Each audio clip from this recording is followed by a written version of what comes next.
Welcome to Abhinav Bharat. నేను journalist Ravichandra. Nakkapalli bulk drug పార్కుకు ఇప్పుడు ఒక రాజకీయ రంగు పులుముకుంటుంది. 40 రోజులుగా ఇక్కడ బల్క్ డ్రగ్ పార్క్ ఏర్పాటు చేయొద్దు అని చెప్పి రాజయ్యపేటకు చెందినటువంటి మత్స్యకారులు ఇక్కడ తీవ్ర స్థాయిలో ఆందోళన చేస్తుంటే నిజంగా వాళ్ళను పట్టించుకునే వాళ్ళు పూర్తిగా కరువయ్యారని చెప్పుకోవచ్చు.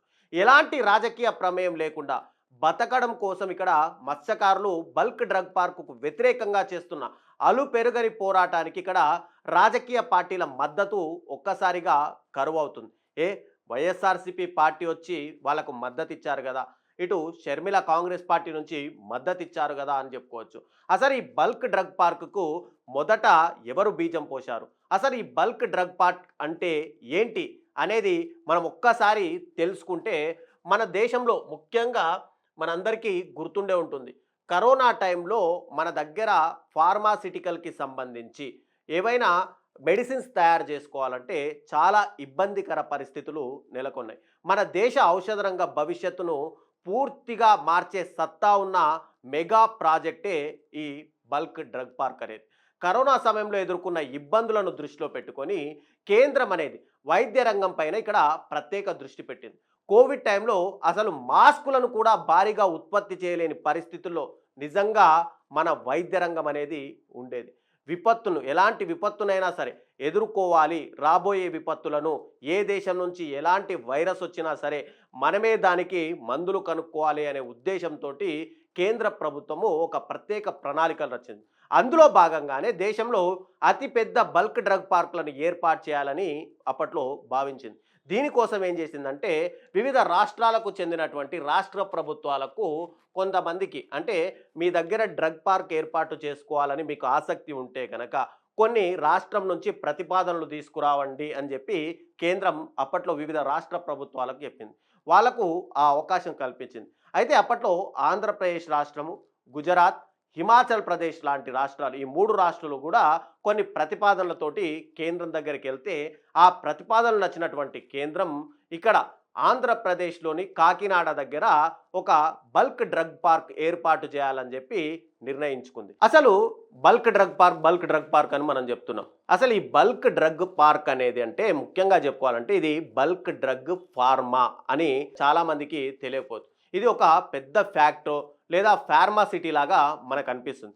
కానీ దాని ప్రాముఖ్యత ఏదైతే ఉందో అది దానికి అంతకు మించి రెట్లు కూడా చాలా వరకు ఉంటుంది. అసలు మెడిసిన్ పనిచేయడానికి మనకు ముఖ్యంగా ప్రధాన కారణం ఏంటంటే అందులో ఉండేటువంటి బల్క్ డ్రగ్ లేదా యాక్టివ్ ఫార్మాస్యూటికల్ ఇండిగ్రెంట్స్. ఇది ఒక ట్యాబ్లెట్, మనం ఎగ్జాంపుల్గా చెప్పుకుంటే ఒక ట్యాబ్లెట్ మనందరం ఏదైనా ఫీవర్ వచ్చినా లేదంటే ఒళ్ళు నొప్పులు వచ్చినా ఏదొచ్చినా కూడా ఒక ట్యాబ్లెట్ వాడుతుంటాం. అందులో వాడే ఒక ఇండిగ్రెంట్స్ మెయిన్గా ఈ బల్క్ డ్రగ్ పార్క్లో తయారవుతాయి.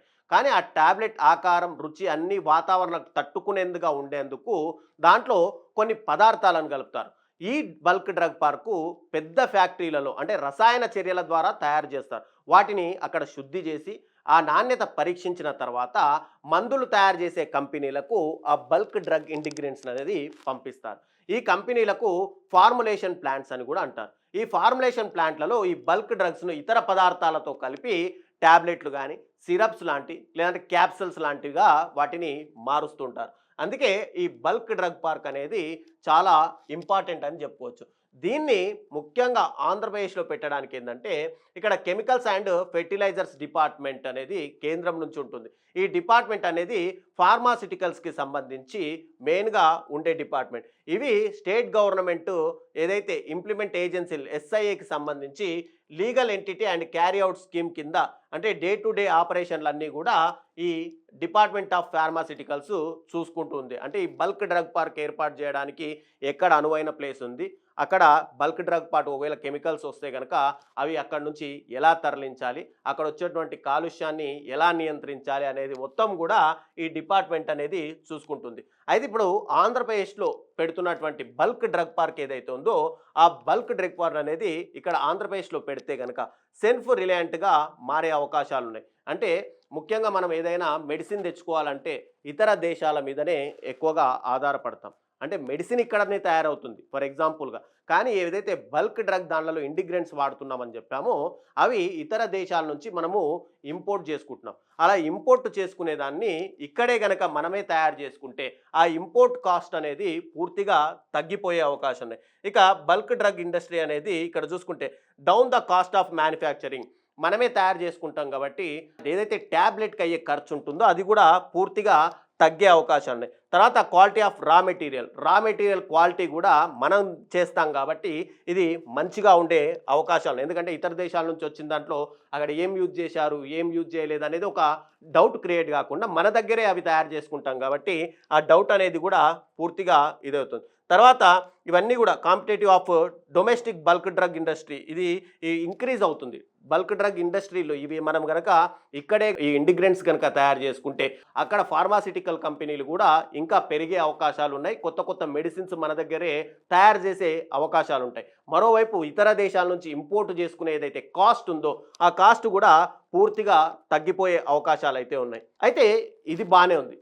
బల్క్ డ్రగ్ పార్క్ పెట్టడం ఒక హర్షించదగిన విషయం. ఎందుకంటే ఇతర దేశాలపైన ఆధారపడకుండా మనమే స్వయంగా తయారు చేసుకునే వెసులుబాటు ఉంటుంది.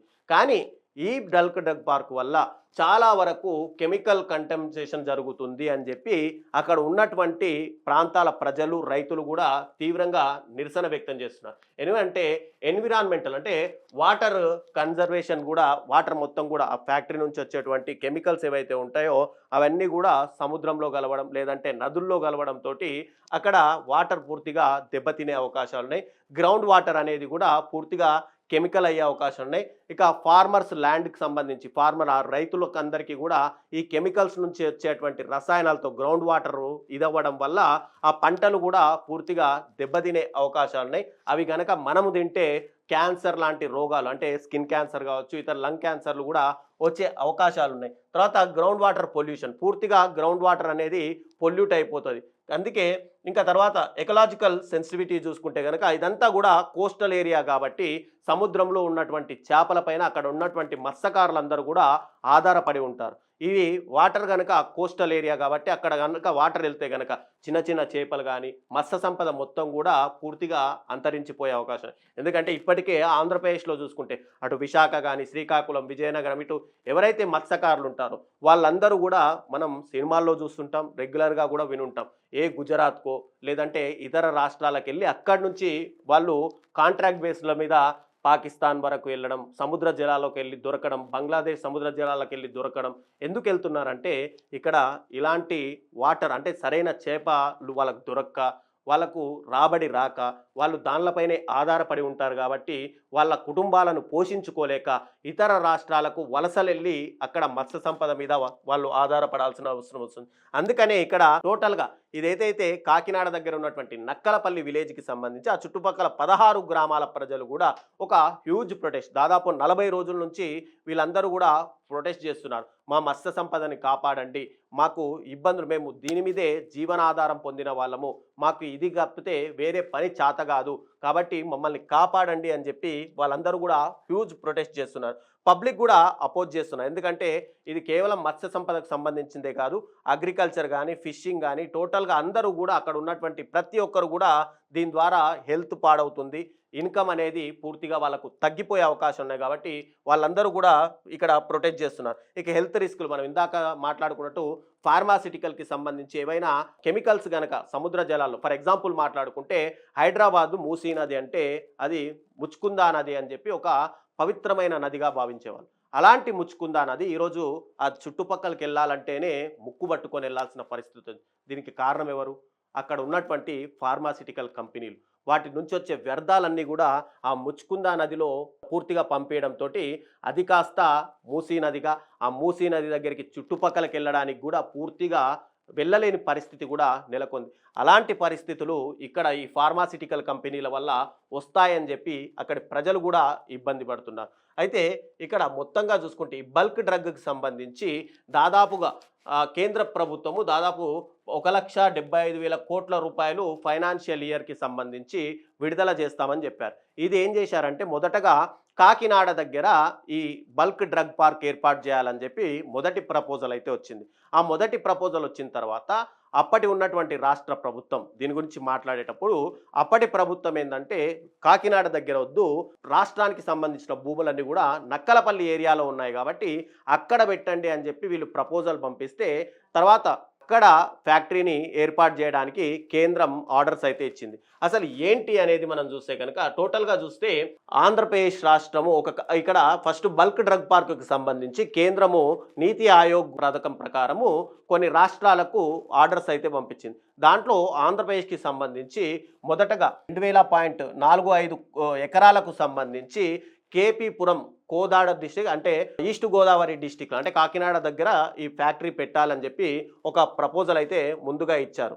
తర్వాత దాన్ని ఇక నక్కపల్లి టోటల్గా ఈ కాకినాడ నుంచి రాష్ట్ర ప్రభుత్వం ప్రపోజల్ పైన నక్కపల్లికి మార్చారు. ఎందుకు నక్కపల్లికి మార్చారంటే అక్కడ రాష్ట్ర ప్రభుత్వానికి సంబంధించిన భూములు ఉన్నాయి కాబట్టి, ప్రభుత్వ భూములు ఉన్నాయి కాబట్టి అక్కడికి మార్చారు. అయితే ఇక్కడ వైఎస్ఆర్ పార్టీ కానీ లేదంటే ఇక్కడ షర్మిల కానీ ఒక్కసారిగా వీళ్ళందరూ మద్దతు ప్రకటిస్తున్నారు. అయ్యో అక్కడ జరగరానిది జరిగిపోతుంది, ఖచ్చితంగా దాన్ని ఆపాలి, మేము మత్స్యకారుల తరపున ఉన్నాము కాబట్టి వాళ్ళందరికీ మంచి చేయడానికి మా రెండు పార్టీలు కూడా నడుము కట్టుకున్నాము, ఇక ఆ ఫ్యాక్టరీ లేకుండానే మేము చేస్తాము అని చెప్పి ఇక్కడ రెండు పార్టీలు చెప్తున్నాయి. అయితే ఇక్కడ గమనించాల్సిన విషయం ఏంటంటే ఇది ఏదైతే ఈ బల్క్ ఫ్యాక్టరీ బల్క్ డ్రగ్ పార్కుకు సంబంధించి సెప్టెంబర్ 2020లో APBDIC formation for bulk drug park implementation ఇక్కడ మొదటగా పార్క్ పెట్టాలి అని చెప్పి సెప్టెంబర్ 2020లో నిర్ణయించారు.